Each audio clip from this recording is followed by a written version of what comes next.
Jadi dari kata-kata yang diposting sama orang, kita bisa melihat sebetulnya isu apa sih yang muncul dari postingan-postingan mereka. Kita bisa lihat seperti itu. Nah, cara berpikirnya sederhana aja. Kalau ini semua harus dianalisa oleh manusia dengan postingan yang jumlahnya ribuan, kita harus banyak baca ribuan artikel, kita kesulitan. Gitu ya. Saya kasih lagi contoh, makanya ini pakai komputer sebenarnya cara berpikir, cara kerjanya kayak manusia. Cuman karena jumlah datanya gede banget, yang dipakai buat kerja itu komputer, buat ngitung itu komputer, buat baca itu komputer. Jadi komputer dipakai karena datanya terlalu besar. Itu yang namanya big data. Oke. Nah, saya akan kasih contoh lagi yang ketiga. Ini hasil akhir dulu biar kebayang. Kompasiana.com kalau nggak salah. Ono W Purbo ya, lupa saya. Udah lama saya nggak nulis di Kompasiana soalnya.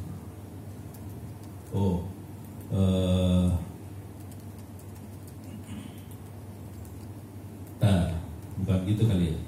Ono.w.purbo kali.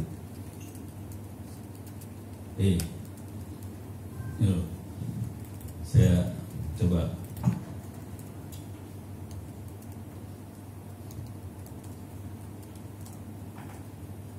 Oke. OOWP. Oke, saya masuk ke, soalnya saya udah lama nggak nulis di Kompasiana. Oke, ini saya masuk ke Kompasiana, Ono W Purbo. Saya masuk ke tulisan saya yang udah lama. Nih, text mining persepsi Twitter terhadap panelis Pilkada DKI. Pilkada DKI itu tahun yang Pak Anies jadi gubernur kemarin. Oke, jadi, iyalah iklan. Oke, mana dia? Mana dia? Di sini ya, ini dia. Oke, jadi ini waktu itu Pak Anies, ini siapa sih namanya anaknya SBY itu?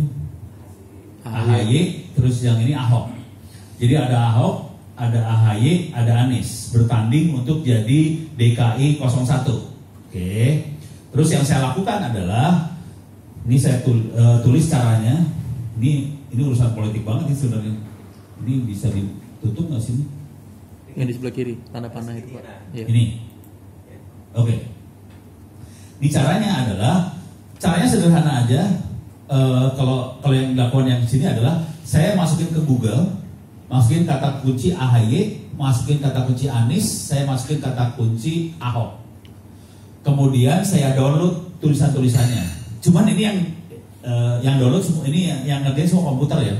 Cuman saya masukin aja kata kuncinya AHY, Ahok, Anies, dimasukin ke 3 file yang beda. Oke.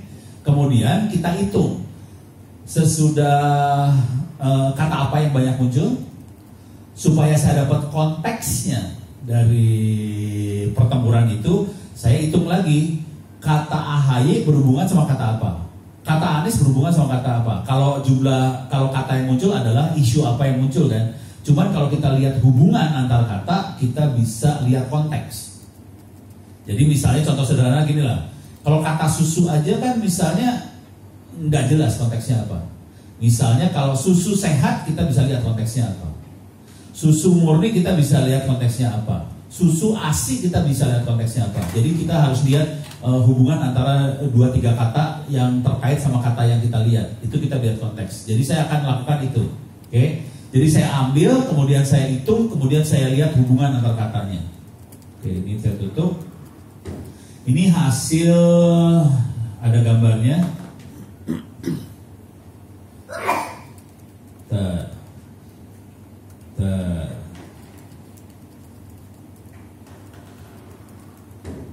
Ini mana nih?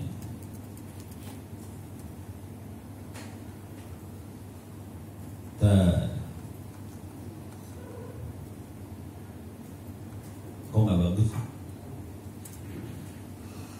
Bukan yang ini ya? Bentar, salah nih, salah artikel. Saya bikin buru artikel sih. Ini Twitter. Oh yang ini dah. Ini yang dari ini ya, dari yang tadi Twitter salah. Yang ini lebih enak lihatnya soalnya. Ini dari artikel di koran-koran online ya, media online. Dari media online saya lihat persepsi tentang 3 kontestan tadi. AHY, Ahok sama ini. Sekarang saya pengen nanya. Oke. Ini. Jadi yang saya pakai keywordnya adalah Agus Silvi, Ahok sama Anies. Oke, sekarang kita lihat. Ini ada gambarnya, di bawah sini ada gambarnya. Ini dia gambarnya. Oke. Pertanyaannya, jadi ada gambar pertama. Bapak Ibu bisa ngelihat nggak? Ini adalah gambar dari berita keyword mana yang ini? Ada kata Ahok, ada kata Jakarta, ada DKI, warga, ketua, dan sebagainya. Ada yang bisa nebak nggak? Keyword mana yang menghasilkan gambar seperti ini? Jadi keywordnya ada 3 ya. Agus Silvi, Ahok, sama Anies. Keyword yang mana yang menghasilkan gambar seperti ini? Ahok, yakin?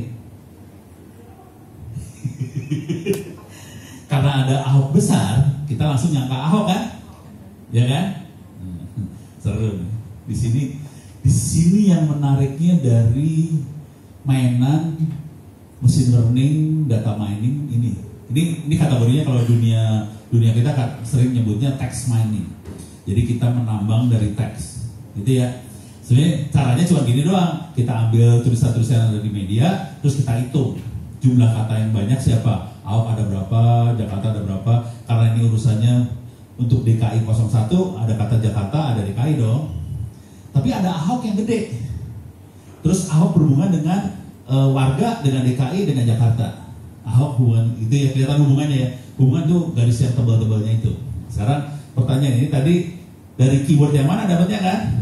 Kita nembak dari Ahok gitu kan? Karena ada kata Ahoknya. Nah, sekarang kita turun ke bawah dikit. Sengaja saya nggak turun ke bawah. Ini hasil dari keyword Agus Silvi, bukan Ahok. Bingung ya? Bingung ya?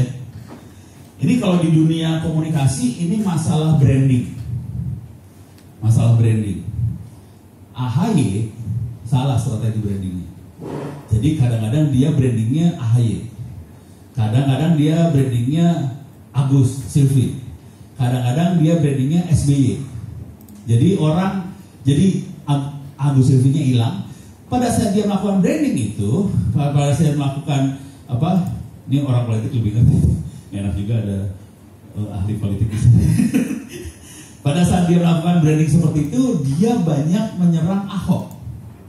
Makanya wartawan nangkapnya Ahok yang dibicarakan oleh AHY, Agus Silvi, kadang-kadang SBY gitu kan. Makanya keluar Ahoknya gede. Padahal yang ngomong Agus Silvi. Dia salah branding tuh. Beres ya? Akibatnya kelihatan. Kayak gini nih akibatnya. Jadi waktu kita menganalisa, kita langsung, ya sekarang udah kejadian jadi saya bisa ngomongnya lebih gampang kan. Kalau sedang dalam proses kita susah ngomongnya tuh. Dan orang diomongin gitu biasanya masuk kiri keluar kanan nih. Nah ini kelihatan nih akibatnya seperti ini.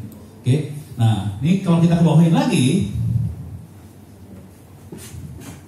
kita lihat yang lain nih. Ini Ahok yang benernya.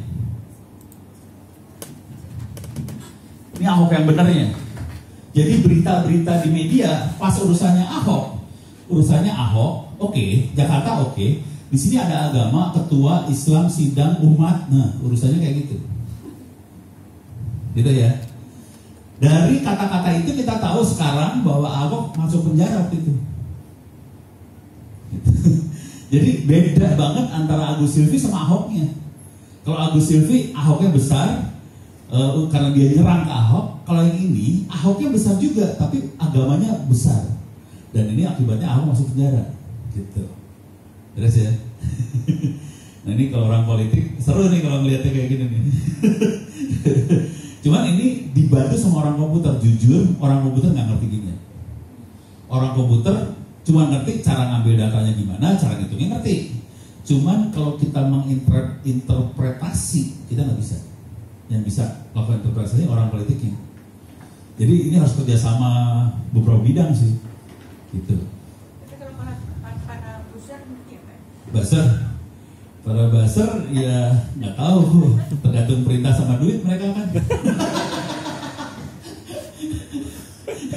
Dan duitnya nyebelin kencang ya, lebih kencang daripada saya kan duitnya. Parah banget, sakit hati.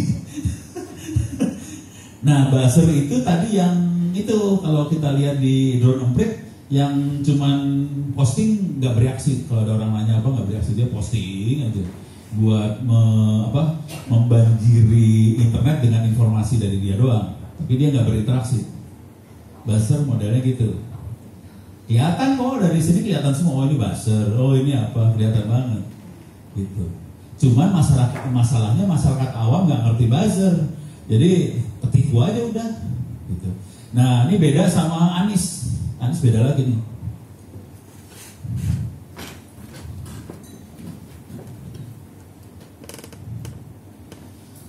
Yang gede dari Anies Baswedan ternyata, bukan Aniesnya, itu aja sih. Tapi nggak, yang lain ya biasa aja lah. Ini kebetulan ada mahasiswa ada yang berinteraksi sama Anies urusan hukum, polisi, apa segala macam. Tapi yang gede dari Anies Baswedan sih sebenarnya. Jadi dia bawa nama Baswedan yang bikin dia besar, udah gitu aja. Gitu Bu. Sekarang saya mau dikasih lihat cara programmingnya. Nggak apa-apa, gampang, bener asli gampang. Saya akan kasih lihat cara programmingnya ya, gampang banget. Dan saya berharap ini bisa diajarkan di semester 2 lah, semester 2, semester 3 di semua jurusan. Karena ini jadi nyawa dari semua jurusan sih sebenarnya. Kalau sekarang kan semua jurusan dapat statistik sebenarnya ya. Nah ini adalah terusannya statistik sebetulnya. Dan sarannya kalau bisa dosen-dosen statistik yang ngajar di masing-masing jurusan, kalau bisa dirubah persepsinya supaya bisa masukin dunia-dunia seperti ini ke anak-anak. Kalau statistik apa adanya jadi kurang angkat gitu, kurang bosen. Kalau yang ini dasar banget. Sekarang programnya gratis, program yang dipakai free, gratis, gak usah bayar apa-apa. Kita akan, ini beda topik lagi Pak. Tapi ini banyak dipakai buat pengambilan keputusan ya. Jadi yang kayak gini-gini, ini yang dipakai oleh pimpinan sih sebenarnya buat ngambil keputusan seperti apa. Jadi kita ngambil data-data dari mahasiswa segala macam, kita pakai software seperti ini, nanti kita bisa melakukan pengambilan keputusan. Kalau di dunia kita biasanya nyebutnya ini adalah decision support system. Jadi sistem pendukung pengambilan keputusan. Pakainya software. Dari data kita kumpulin, kita klasifikasi, terus kita forecasting, dari situ kita ngambil keputusan sebaiknya seperti apa. Oke. Softwarenya free. Softwarenya free, bisa diambil di sini. Tolong dicatat namanya Orange Data Mining. Ini kalau kita download, ini ada buat Windows, ini ada CDI, ada Windows, ada Linux, ada Mac OS. Jadi Bapak Ibu pakai yang manapun ada, dan ini free, bisa download, bisa diinstal. Oke.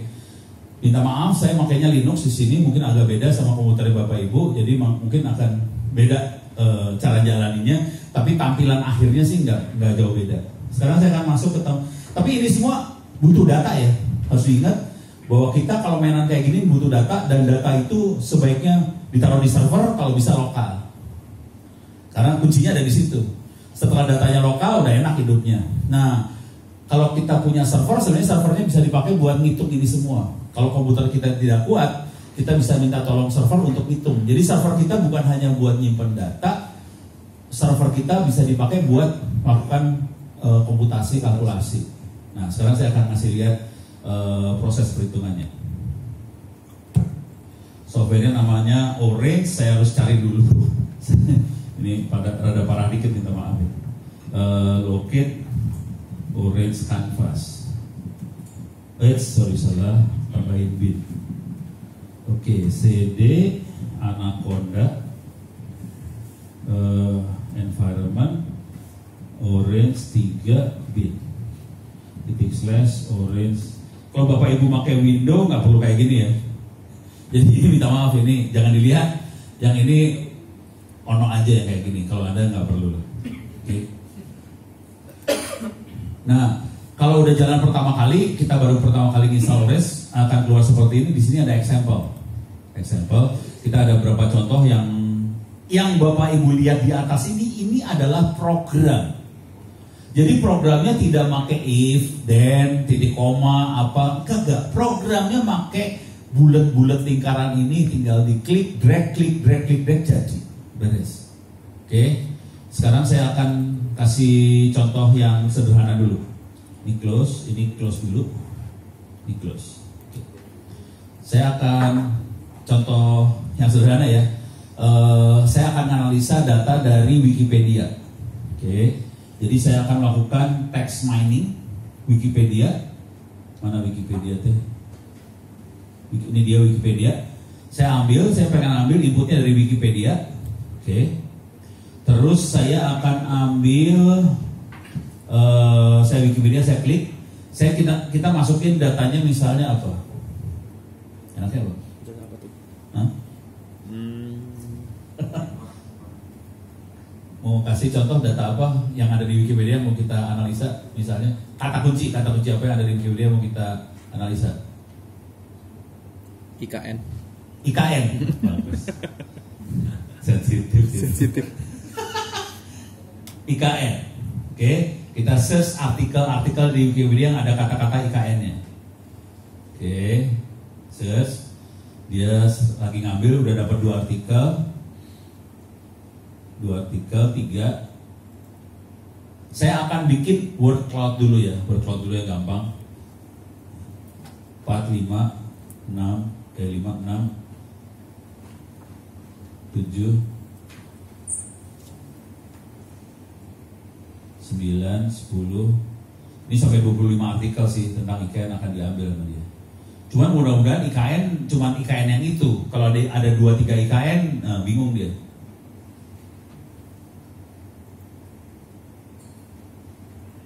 (14) 15 sama juga ya IKN.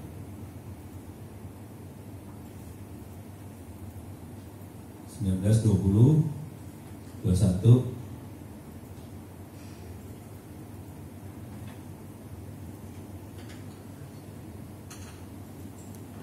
Oke, 25. Oke, udah selesai, dapat.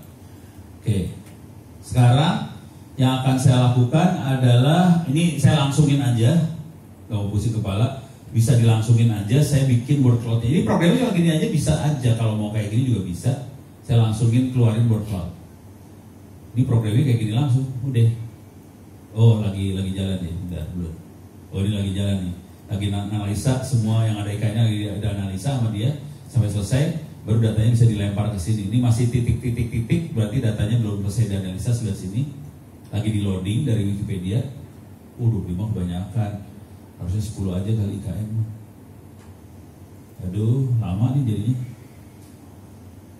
Lama nih. Ini saya turunin bisa sih sebenarnya. Kalau mau cepat 5.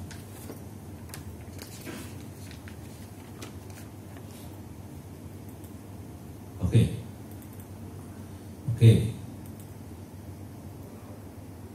Oh, jadi ulang saya.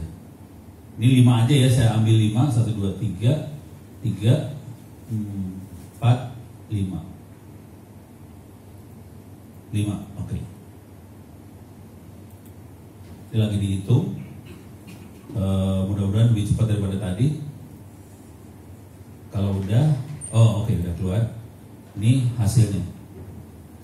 Oh benar dapat nih.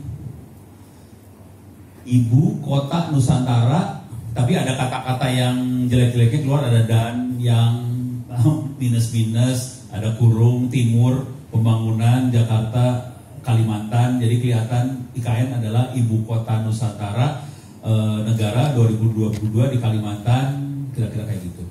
Langsung keluar.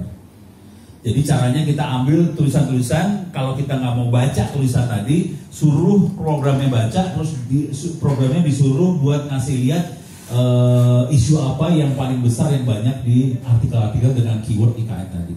Dengan cara itu kita bisa dan cara itu yang saya pakai biasanya buat baca-baca laporan-laporan yang dikerjakan oleh kabinet yang ada di Bappenas. Saya download dari Bappenas, saya download, terus masukin program kayak gini ya, terus saya baca. Isu paling besarnya seperti apa sih? Program pemerintah fokusnya kemana sih? Bacanya kayak gini caranya. Jadi saya nggak usah baca laporan yang jumlahnya ratusan halaman itu, suruh komputernya baca terus kasih summary dalam bentuk kata-kata seperti ini, kita bisa langsung tahu. Oh, oke, pemerintah arahnya seperti ini. Gitu. Dia punya kemampuan juga buat tadi bikin apa sih grafik yang kayak saya kasih lihat tadi Ahok dan sebagainya, kita bisa lihat konteksnya. Cuman agak lebih susah dikit. Dan ini lagi crash nih, yang urusan konteks lagi crash komputernya, susah banget gitu. Kira-kira programnya cuma gini aja sih. Jadi cuman nggak tahu di sini ada yang ngajar pakai kayak ginian nggak? Hah? Nggak ada. Belum. Ya, ini tantangan buat nggak tahu siapa yang harus ngajar ya, antara jurusan informatika atau jurusan statistik buat ngajar pakai yang ini. Gampang sih, sebenarnya gampang, cuman harus ada yang belajar. Ini jujur Bu, ini saya belajar sendiri. Ya. Bisa. Nah.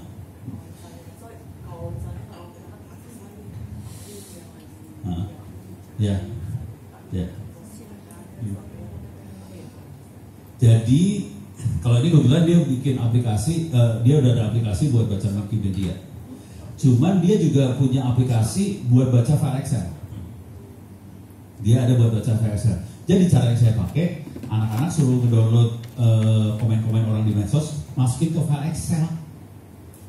Terus dia nganalisa, dia bisa baca file Excel itu sebenarnya. Bisa analisa. Kalau saya lebih gombal dari itu sih. Misalnya gini, saya kasih training saya kasih training gini caranya. Jadi saya bikin 2 kolom. Ini komentar orang di medsos, terus kolom yang satu lagi komentarnya apa? Positif, negatif atau netral misalnya ya. Terus jadi saya kasih training dulu. Kalau yang ini positif, yang ini negatif, yang ini netral, positif, negatif. Jadi ini kayak klasifikasi.